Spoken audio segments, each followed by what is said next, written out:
So, this discussion is on loving the enemy.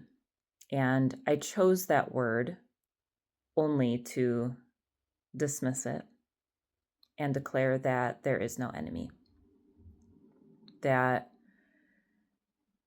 there is no one that is apart from us.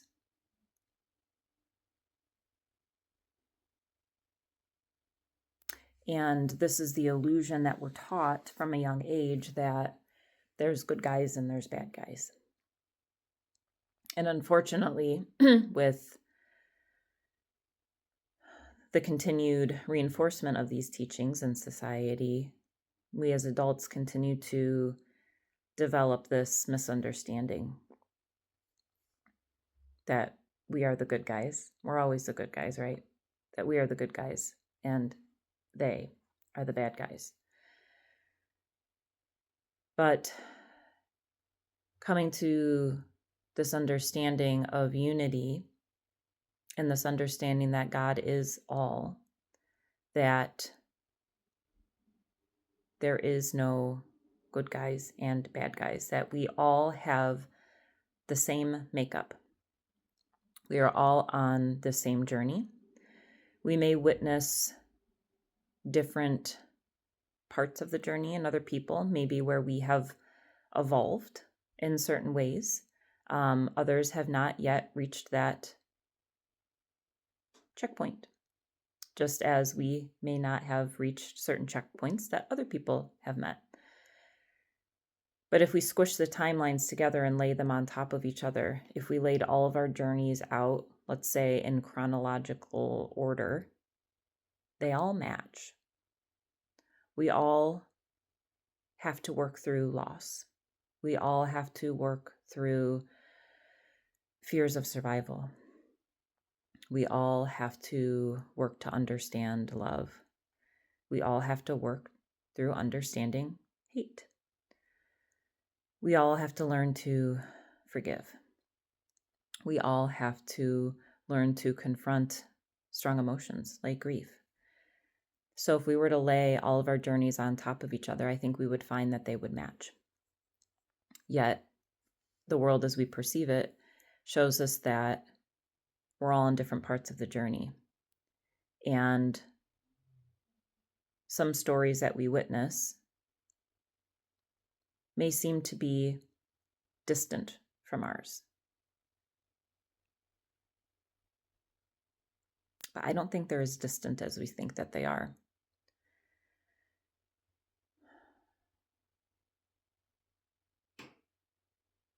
And so this message calls out to me to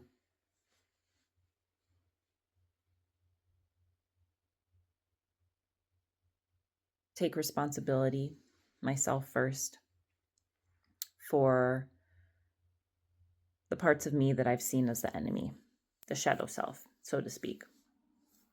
The parts of me that have betrayed others, have lied,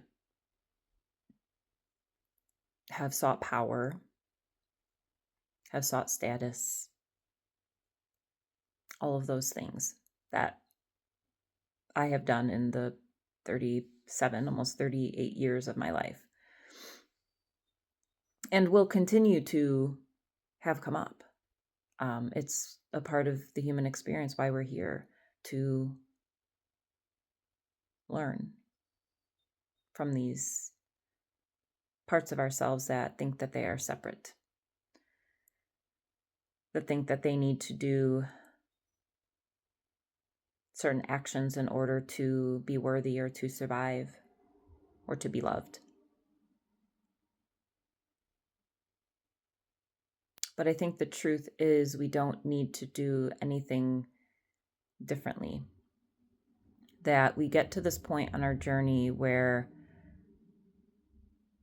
we can witness the parts of ourselves that are still of the darkness without thinking that that is all of what we are. That's where shame comes in. That's where guilt comes in. We identify with these emotions. Oh, I did this. I'm a bad person.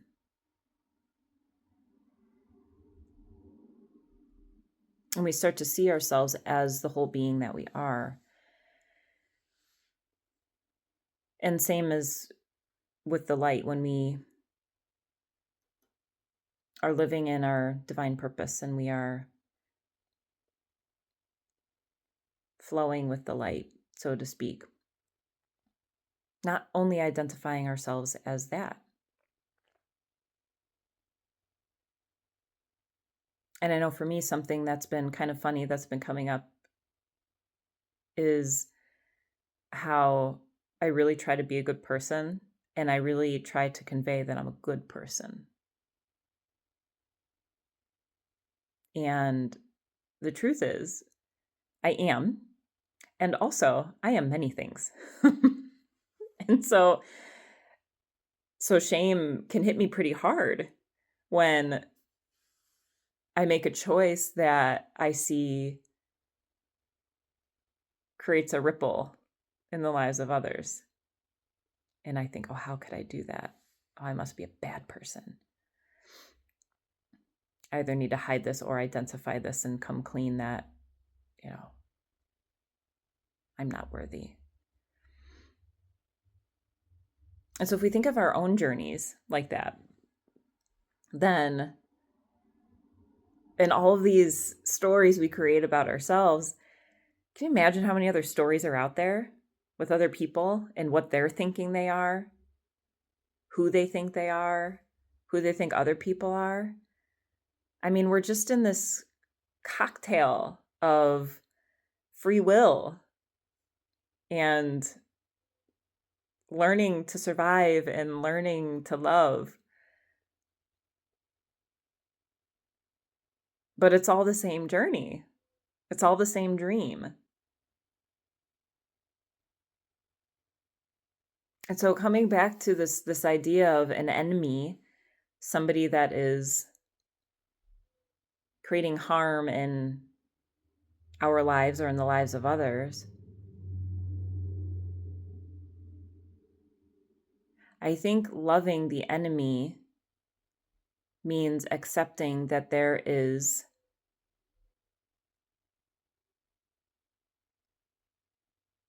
so many different journeys going on right now. And that this is difficult to say, and that each one is perfect. It's a hard pill to swallow. Do you feel that too? Like, I think of the different, like going back in history and all the,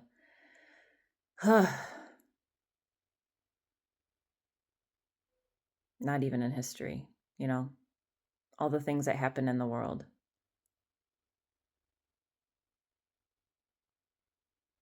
But I think the illusion comes from if we take our individual selves and we put this emphasis on, I do something to harm another, I'm a bad person then. If we only identify with that, then we're not getting the whole picture. So perhaps in the world, if we put the emphasis on this world is dark right now, the enemy is taking over, or, all these bad things are happening.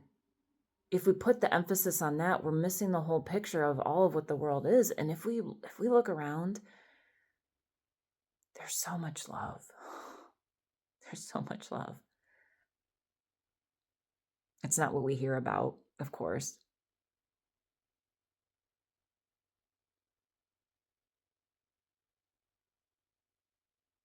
And that's that free will. That's the power that we have. Loving the enemy is loving the all, is loving all of God's creation. And witnessing this world from a higher vibration.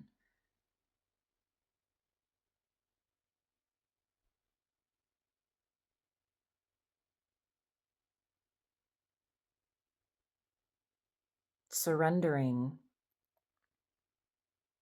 the human idea that we are separate, that there are enemies, that there are heroes and villains. And I really think that's a hard thing to do, because when we do that, when we lay that idea down,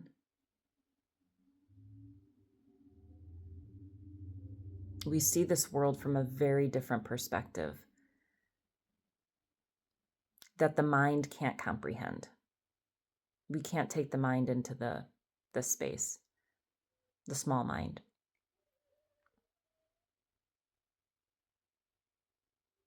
And I've had these moments of resistance before. Let me know if you have too, where I'll get a glimpse of understanding of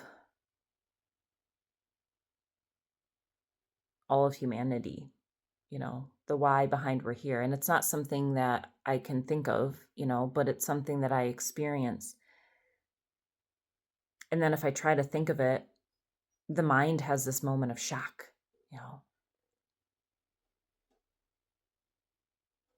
But the more opportunities we create for ourselves to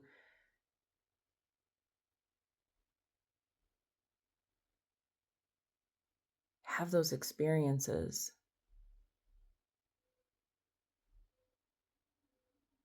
these deep meditations on simply being in love for all parts of ourselves, all parts of this world, everything. What the mind doesn't understand, the heart very clearly understands. And I don't know about you, but it's the most peaceful experience, most peaceful feeling that I've ever had.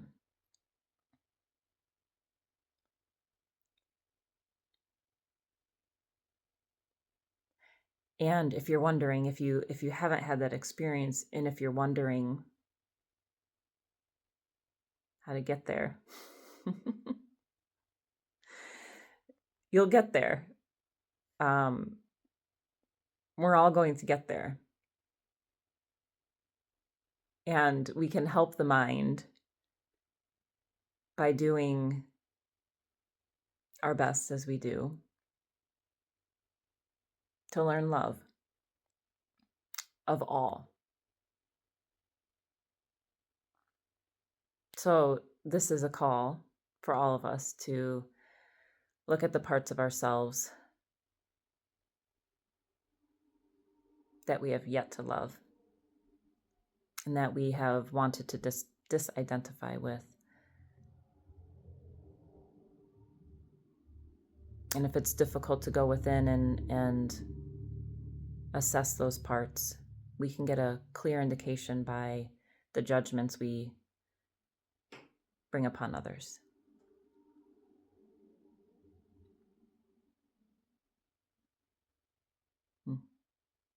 May we all be at peace. Much love.